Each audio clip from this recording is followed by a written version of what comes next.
बिस्मिल्लाहिर्रहमानिर्रहीम। अस्सलामु अलैकुम वरहमतुल्लाहि वबरकातुहू। नहमदुहु व नुसल्ली अला रसूलिहिल करीम, अम्मा बाद। तीसरे कलमे की ताकत।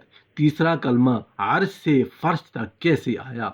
मोहतरम नाजरीन, अल्लाह पाक ने मुख्तलिफ चीज़ों को मुख्तलिफ फजीलत बख्शी है। जैसे रात सारी बराबर नहीं, रात का आखिरी हिस्सा बाकी रात पर फजीलत के एतबार से ज़्यादा बरकत वाला है। यानी सहरी के वक्त अल्लाह ताला ख़ास तौर पर दुआएं सुनते हैं। इसी तरह दिन के अव्वल हिस्से में अल्लाह ने फजीलत रखी है, यानी कि सुबह सवेरे। इसी तरह हफ्ते के दिनों में जुमा के दिन को फजीलत बख्शी, साल के महीनों में रमज़ान को फजीलत बख्शी। इसी तरह जगहों के एतबार से अल्लाह ताला ने मक्का को ख़ास तौर पर चुन लिया। इसी तरह पैगंबरों पर भी बाज को फजीलत बख्शी। इसी तरह अल्लाह ने बाज आमाल को फजीलत बख्शी। इसी तरह कुरान मजीद की बाज आयात पर फजीलत बख्शी। कुरान करीम अल्लाह पाक का कलाम है, लेकिन बाज हिस्सा दूसरे हिस्से से ज़्यादा बरकत वाला है। इसी तरह छः कलमों में से तीसरा कलमा बड़ी फजीलत वाला है, बड़ी बरकत वाला है। तीसरे कलमे की फजीलत बाकी छः कलमों से ज़्यादा क्यों है, इस हकीकत को जानने के लिए वीडियो को आखिर तक ज़रूर देखिएगा।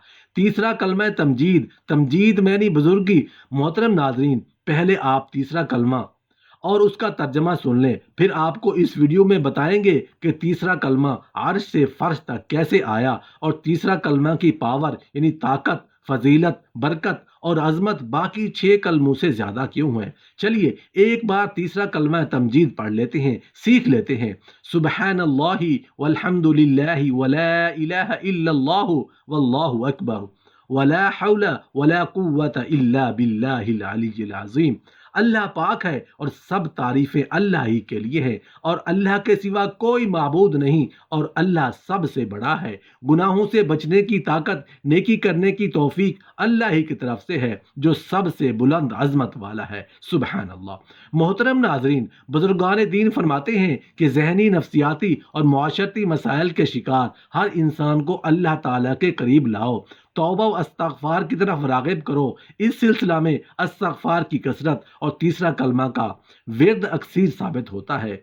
तीसरा कलमा क्या है, उसकी बरक़ात मुलाहिज़ा फरमाएं। तीसरा कलमा औराद और वज़ाइफ का मजमुआ है। नंबर 1 सुबहान अल्लाह, नंबर 2 अल्हम्दुलिल्लाह, नंबर 3 अल्लाहु अकबर। ये तीनों वो कलिमात हैं जिनको तस्बीह फ़ातिमी भी कहा जाता है। रसूलुल्लाह सल्लल्लाहु अलैहि वसल्लम के जिगर का टुकड़ा सैयदा फ़ातिमा रज़ियल्लाहु अन्हा से मंसूब है। फिर रसूलुल्लाह सल्लल्लाहु अलैहि वसल्लम ने जब यह वजीफ़ा सैयदा फ़ातिमा रज़ियल्लाहु अन्हा को अता फरमाया तो उस वक्त ये करम भी फरमाया, उसके बदले में अल्लाह ताला 100 गुलामों को आज़ाद करने का सवाब अता फरमाएगा। सुबहान अल्लाह। याद रहे कि यही कलिमात हर नमाज के बाद बिलतरतीब 33-33 मरतबा पढ़े जाते हैं। नंबर 4 इसी तरह तीसरा कलमा में कलमा तय्यबा का जुज भी शामिल है, ला इलाहा इल्लल्लाह। नंबर 5 फिर आखिर में ला हौला वला कुव्वता इल्ला बिल्लाहिल अलिय्यिल अज़ीम। अल्लाह की तस्बीह, हम्द, किबरियाई के साथ साथ उसके माबूद बरहक होने पर और हर तकदीर पर कादिर होने का एतराफ़ व इकरार भी इसमें मौजूद है। उलमाए कराम और मुफस्सरीन ने तीसरा कलमा का जिक्र करते हुए लिखा है कि हज़रत इब्न अब्बास रज़ियल्लाहु अन्हु फरमाते हैं कि अल्लाह ताला ने अर्श बनाया और फरिश्तों को उसे उठाने का हुक्म दिया तो फरिश्तों को अर्श बहुत वज़नी महसूस हुआ।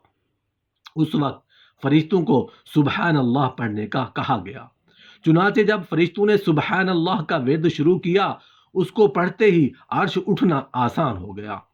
फरिश्ते बराबर उस कलमे को पढ़ते रहे यहाँ तक कि हज़रत आदम अलैहिस्सलाम वजूद में आए और उनको छींक आई तो हज़रत आदम अलैहिस्सलाम को अल्हम्दुलिल्लाह पढ़ने का हुक्म दिया। उसके जवाब में अल्लाह ताला ने फरमाया यरहमुकल्लाह। याद रहे जब फरिश्तों ने हज़रत आदम अलैहिस्सलाम से ये कलमा अल्हम्दुलिल्लाह सुना तो सुबहान अल्लाह के साथ अल्हम्दुलिल्लाह भी पढ़ने लगे। फिर हज़रत नूह अलैहिस्सलाम का ज़माना आया तो बुत परस्ती के ख़िलाफ़ अल्लाह ताला ने हज़रत नूह अलैहिस्सलाम को हुक्म दिया कि कौम को ला इलाहा इल्लल्लाह की तलकीन करें। फरिश्तों ने जब हज़रत नूह अलैहिस्सलाम से ला इलाहा इल्लल्लाह सुना तो उसको भी मिलाकर पढ़ना शुरू कर दिया। याद रहे अब फरिश्तों के पास 3 कलिमात थे, सुबहानल्लाहि वल्हम्दुलिल्लाहि वला इलाहा इल्लल्लाह। فرشتے ان کلمات کی تسبیح کرتے رہے، وقت گزرتا گیا۔ جب حضرت ابراہیم علیہ السلام کا زمانہ آیا، حضرت ابراہیم علیہ السلام کو حضرت اسماعیل علیہ السلام کی قربانی کا حکم ملا، تعمیل کرنے لگے تو جنت سے جبرائیل علیہ السلام دمبا لے کر آئے، اسماعیل علیہ السلام کی جگہ اس کو قربان کر دو۔ حضرت ابراہیم علیہ السلام کی زبان سے خوشی سے نکلا اللہ اکبر۔ جب فرشتوں نے حضرت ابراہیم علیہ السلام سے اللہ اکبر سنا، اس کو بھی ملا لیا اور یوں پڑھنے لگے سبحان اللہ والحمد للہ ولا الہ الا اللہ واللہ اکبر۔ اب فرشتے ان چار کلمات کی تسبیح کرتے رہے، وقت گزرتا گیا۔ پھر جب ہمارے نبی رسول اللہ صلی اللہ علیہ وسلم کو دنیا میں بھیجا گیا تو کیسے یہ کلمہ مکمل ہوا۔ محترم ناظرین، اب توجہ کرنا، ایک بار حضرت جبرائیل علیہ السلام نے رسول اللہ صلی اللہ علیہ وآلہ وسلم کو تیسرا کلمہ کے پہلے واقعات کے بارے میں بیان کیا اور بتایا کہ کیسے کیسے فرشتے ان چار کلمات کو جمع کر کے ان کی تسبیح کرتے ہیں، سبحان اللہ والحمد للہ ولا الہ الا اللہ واللہ اکبر۔ جب آپ صلی اللہ علیہ وسلم نے ان چار کلمات کی تسبیح کو سنا تو آپ صلی اللہ علیہ وسلم نے اظہار تعجب کے لیے فرمایا لا حول ولا قوت الا باللہ العلی العظیم۔ محترم ناظرین، جب فرشتوں نے رسول اللہ صلی اللہ علیہ وسلم سے یہ آخری حصہ سنا تو اس حصے کو بھی ملا کر تیسرا کلمہ تمجید کی صورت میں ان کلمات کی تسبیح کرنے لگے جو جاری و ساری ہے۔ اس طرح تیسرا کلمہ مکمل ہوا۔ اگر آپ تیسرا کلمہ پڑھتے ہیں تو اس کے بہت سے فوائد ہیں۔ صاحب جمع الفوائد لکھتے ہیں کہ رسول اللہ صلی اللہ علیہ وسلم نے فرمایا کہ کیا تم میں سے کوئی ایسا شخص نہیں جو احد پہاڑ کے برابر عمل کر لیا کرے؟ عرض کی وہ کیسے یا رسول اللہ صلی اللہ علیہ وسلم؟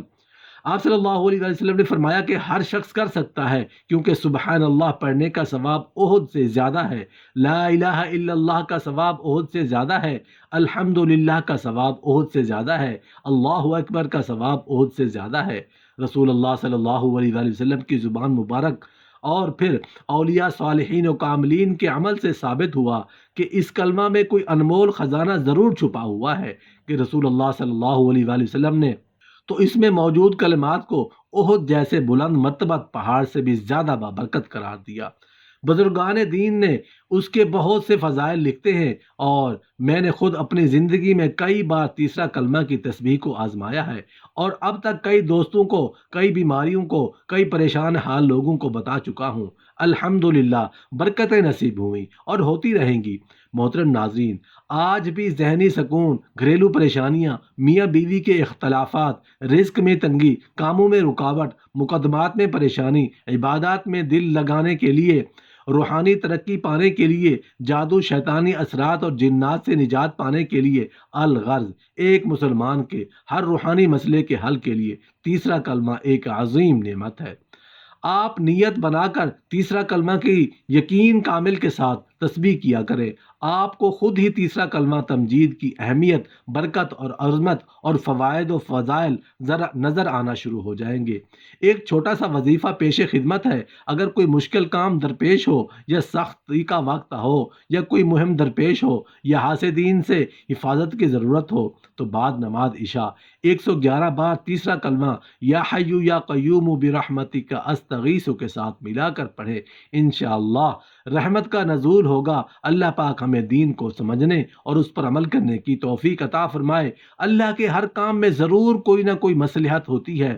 محترم ناظرین، بحیثیت مسلمان ہمیں اپنی زندگی کے ہر لمحے کو قیمتی بنانے کے لیے اللہ پاک نے اور رسول اللہ صلی اللہ علیہ وسلم نے ہمیں زندگی کے ہر پہلو کو اسلام کے مطابق گزارنے کی تلقین فرمائی تاکہ ہماری دنیا اور آخرت سنور جائے اور ہم جنتی بن جائیں۔ آمین یا رب العالمین۔